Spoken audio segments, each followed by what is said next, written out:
My name is Lamonte.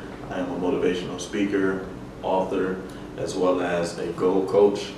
My name is Janae Griggs, and I am the president and founder of Pink Detroit. Hi, I am Brittaney Rose. Everybody call me B Rose. My podcast name is Black Rose, and I am on the Wild and Woke podcast, the creator and one of the hosts of that. I have Blue Rose Tutoring, which I do math tutoring. I have my brand is the B Rose brand, so on that is B Rose Tutoring, which I do math tutoring for high schoolers and college level. With the history with black business, I mean, it goes all the way down from years and years and years to generations and generations. It really all started with black people really only having us to support each other. Us, and what I mean by us is black people. At the time, you were dealing with racism, you were dealing with blacks, and so all we had was each other. And back then, it was a community of blacks, so you had a community of people to be able to go get food, or a community of people to get milk, even to get groomed, such as haircuts or hair done, or even with clothes. So it really, really goes back all the way down in history in reference to our high ancestors being entrepreneurs and being go-getters. I know about the bombing that occurred in Oklahoma in the 1900s, where thousands of African Americans were killed as a result of bombs being dropped within the district in which a lot of black businesses were. It was definitely race related. I know that Black Wall Street was a up and coming neighborhood, prosperous neighborhoods, where black people worked together to build the neighborhood, and it was destroyed by a white mob. Businesses plays a huge part in communities, because you have to think of it like this. I mean, it goes deeper, because black businesses, when you're in a community, say for example communities with poverty, let's say for example Detroit in specific, you know, you got Detroit and you're coming from the hood, all you have is each other. You know what I'm saying? Like when you're coming from the hood and you're dealing with black people, it's that black person, it's that elder, it's that mentor that's helping you to become better than where you are. So I feel like even as black businesses, especially in communities, they play a huge part, and they play a huge part not only with current generations but previous generations and generations to come. So it's definitely imperative for you to have an entrepreneur, even grocery stores, banks, credit unions. It's imperative to have barbershops. It's imperative to have nail salons, all owned by black people in local communities. Positive influences, I would say, would definitely be keeping black culture relevant in terms of, let's say for example, restaurants. So bringing, grandma's recipes into the neighborhood and sharing them with other people. So getting back to that cultural revival, like how our ancestors during slavery and things like that, how they only had each other. So I think that's what black businesses tend to promote, but not always. But I know that that's definitely one of the key factors in patronizing black businesses. Not only does it offer resources, but it offers hope. It gives people that look like us, that may not have that role model in their house or close to them, the opportunities, and just giving them a chance to say like, okay, look, you can do something else besides sell drugs. You can do something else besides be the statistic that the media and people think you are. So I think that popular black businesses in the community gives hope. Yeah, I feel like Black Wall Street could definitely make a comeback for sure. Like for example, us as millennials, we're already in the making of making things happen. Especially black millennials in specific.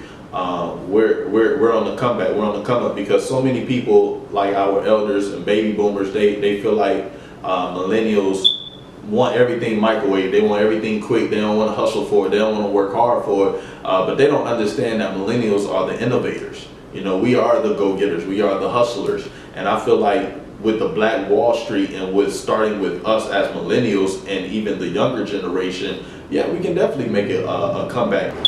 First off, we need to change the perception. That is very true, and it's very unfortunate that people have this perception of us that we are lazy and we don't have good customer service. However, I think that my personal experiences the last couple years with the young black, not even just young, but a lot of the black businesses that I attended, I did get treated correctly. I did get good customer service, professionalism, and I think we need to just start showing that more. So celebrating the black businesses that we do have. Tell a friend, telling people like, hey, I went to this business and they were wonderful. Just let people know we're out there. You don't have to go to the suburbs. You don't have to go to somebody in a different culture. Like, I've been seeing a lot of black business directories and things like that being circulated where black businesses are, making it known and letting everyone know that they are black businesses. And I, especially with the whole Donald Trump as the president of the race war that's, quietly going on again, definitely think that it can make a resurgence. I think that we need to make it a collaborative effort. Meaning, for example, those restaurants, or not even restaurants, establishments and black-owned businesses that we know, or at least we feel have poor customer service, as opposed to just saying that and then spreading that negativity and saying, well, don't go there, the customer service is bad. Actually meeting with the owners or offering suggestions on ways to improve it, because I think that's where we miss the mark.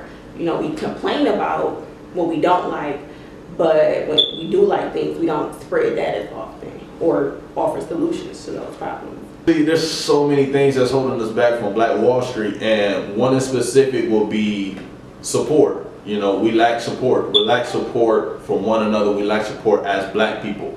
It can. I don't know where it come from. I don't know, is it because from the white man making us turn on each other and it's going down in our blood system, or it can be from the way we raised. But I feel as if we were to support each other more, if we was to be there from one another, and teamwork, because teamwork makes your dream work. So, you know what I'm saying? You need each other in order to make Black Wall Street come back. Like, you need each other in order to do whatever you want to do, even in life.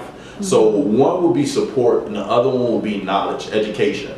Because education don't necessarily have to be school. It does not have to be having a degree, a diploma. I mean, you should have a diploma, but we want you to have a diploma. But it's like education is not by school; it's by knowledge. It's what's in your mind, And that's one thing white men can't take away from you. It's one thing white people or men alone can't take from you. So I feel like in order to make that comeback, us as blacks, us as men and women, we must be knowledgeable about whatever it is that we're doing, whatever our niche is, our purpose. I feel like we should be knowledgeable in that specific area. I think because a lot of people don't know these things. Like, I'm learning now as somebody that's becoming a new entrepreneur. I think that we need to have more, seminars or things like that where we can train each other. I feel like our best resource is each other, to be honest. We gotta drop that mentality like, oh, I did it myself, so you can learn to do it yourself type thing. I think that if we share the resources that we have, like, hey, I got this LLC, I learned how to do this, I learned how to do that, share that with each other, and I feel like that's our best resource, using each other. I think that we need to be more open to receiving that information from the outside. People tend to not be good at taking constructive criticism. So I think we need to offer it, as opposed to, like I said, just spreading the negativity. So be open to that constructive criticism. In addition to, I think we need to get back to nepotism and hiring within our own individual communities and providing them with resources. And let's say you're looking for a painter and your cousin paints or draws really nice, training them to take whatever skills they do have and expand them so that we can keep it within the community. I would say that what's holding us back is definitely resources. And I mean that in terms of being able to locate resources, and also when you do know of resources, black people don't share them in fear of, oh, well, if I tell her and she'll take my idea, or she might run with it and be better than me, and I want to be number one. that crab in a barrel type mentality, you know, like I'm not going to help you get further because I feel as though you getting further is going to keep me back. I think that's the number one problem we need to get away from. In addition to that, I would say, I would probably say that we do need to act as if we don't have any other options. So if we only patronize our own establishment, we continue to keep that black dollar within the community, because the black dollar leaves the community within 15 minutes, like really quickly. You know, as soon as you're looking for something, we're quick to go to, you know, white-owned establishments because they're closer. They're always and they're more convenient. Yep, they're always dead smack in our neighborhood, so we don't have to go far. I definitely feel like, you know, with those incidents happening, that it is making us as blacks, and especially the younger generation, more aware of the past history. Because all it is, really, honestly, it's just history repeating itself. So it's all about the current generation and the new generation grabbing hold to what was in the past, and to realize and to open up your eyes that it's still happening. It's just happening in a different type of way. It's not so blunt like it was before, where it was so segregated. So I definitely feel like with those incidents, it is making people more aware of what's going on, and hopefully that can definitely put that support in and that teamwork in to do whatever we have to do as blacks, as a community, as brothers and sisters. Honestly, and I've been thinking about this a lot lately, I would like to see black businesses becoming franchises, because you'll have a great company and it'll be in one location. They may expand to, you know, the other side of town, but that's it. It never really leaves. Typically, it never leaves the state, honestly. Then you have Popeyes on every corner in every neighborhood, but they're not black owned. We have beauty supplies in our neighborhood, but they're not black owned. Well, you do have black businesses that are very well, they don't expand. I don't know if we don't know how to expand them, but I definitely think that that's something that's keeping them back. In the most recent years, every business that I went to, like I purposely try to go to black businesses and switch over. And it may not necessarily be something wrong with the white businesses, but I'm trying to switch over to black businesses.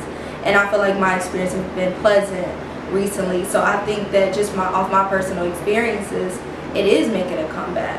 I was just telling my mom, the ones to do it, to resurrect that Black Wall Street is the millennials. Everybody I know pretty much got a business, or, you know, and we're helping each other. So I think that is definitely possible. We just got to make sure when we build together, we got to stay together and keep that loyalty within the community, so we won't have to go through what we went through before. Honestly, the first step, it starts with yourself. You know, because you can't empower other people, or you can't do whatever you want to do in life if you're not set for yourself. You know what I'm saying? Like, you can't say, for example, oh, I want to go to school and get a 4-year degree, but your mind is somewhere else, because it's going to take you longer. I'm not saying you won't get it, but it's going to take you longer. So I feel like when it operates in purpose, and it operates with wanting to bring Black Wall Street back, definitely have to start with ourselves, because then when we can be strong within ourselves, when we can be confident with ourselves, then we're able to empower and impact communities. You know, not only communities, but cities, states, whatever, everybody. So I believe one of the steps for sure would definitely be to start with yourself and then move forward.